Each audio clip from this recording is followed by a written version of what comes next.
tokony mahay misadapta amin'ny tsirairay zany izy amin'ny fiainan'ny tsirairay.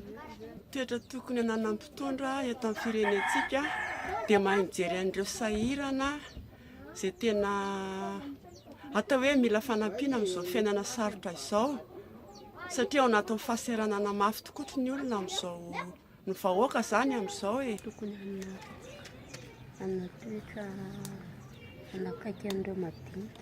Ny toetra ananan'ny mpitondra zany eto amin'ny firenentsika dia manana toetra tsara izy mijery ny vahoaka madinika aty ambany aloha izay vao miakatra any ambony, satria avy amin'ny vahoaka miakatra, ny vahoaka no mifidy azy ary vahoaka koa miaraka aminy. Ny toetra tokony hanana mpitondra eto amin'ny firenena voalohany indrindra tokony hijery amin'ny vahoaka izy aloha.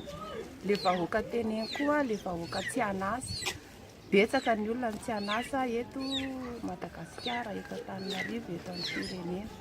Ny toetra tokony hanana mpitondra eto amin'ny firenentsika, ny mpitondra dia tokony hijery ny vahoaka, tokony hahitsinjo avopetraka izy fa iva fijery, zany hoe tokony hijery ny vahoaka izay entiny izy zany, na inona saranga misy azy, na inona fanana, na inona tokony hijery foana ny vahoaka, tokony hijery ny vahoaka zany toetra takiko amin'ny mpitondra hoe hijery ny etaentan'ny vahoaka sy ny mararin'ny vahoaka izy.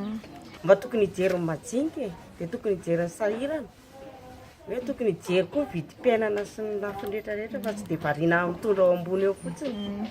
Ny toetra tokony hanana mpitondra eo amin'ny firenentsika dia tokony mifandray amin'ny vahoaka izy, mijery fotan'ny zavatra misy rehetrarehetra, tokony tsy ho kitena hoe inona daholo ny zavatra mety amin'ny vahoaka sy ny ao amin'ny firenena. Toetra tokony hananan'ny mpitondra eto amin'ny firenena dia ny voalohany indrindra aloha ny fahatsoram-po dia ny toetra hitondra ao amin'ny fampivoarana sy fampandrosoana ny firenena, izany hoe tsy ny firenena ihany fa ny vahoaka izay tarihany zany.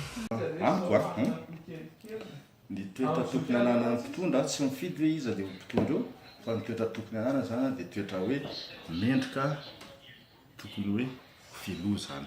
Somary azavaiko kely dia hoe mendrika eo amin'ny lafiny rehetra zany mba hoe olona mba azo ampiseho vahoaka raha izay olona tsy mahamenatra zany. Dia faharoa manarak'izay olona mahay. Le fahaizana eto moa zany tsy voafetra hoe tsy maintsy mahay an'ity fa mba farafarasiny olona mahay mandeha décision, olona manasa lamosina zany. Dia le amin'ny teny vazaha moa izy hoe honnêteté, olona tokony mba honnête dia izay zany tsara indrindra honnête amin'ny lafiny rehetra mba ahafahan'ny malagasy maneho hevitra, dia ahafahan'izay olona mitondra mamolavolana ny hevitra ny malagasy dia maka décision par rapport amin'izay.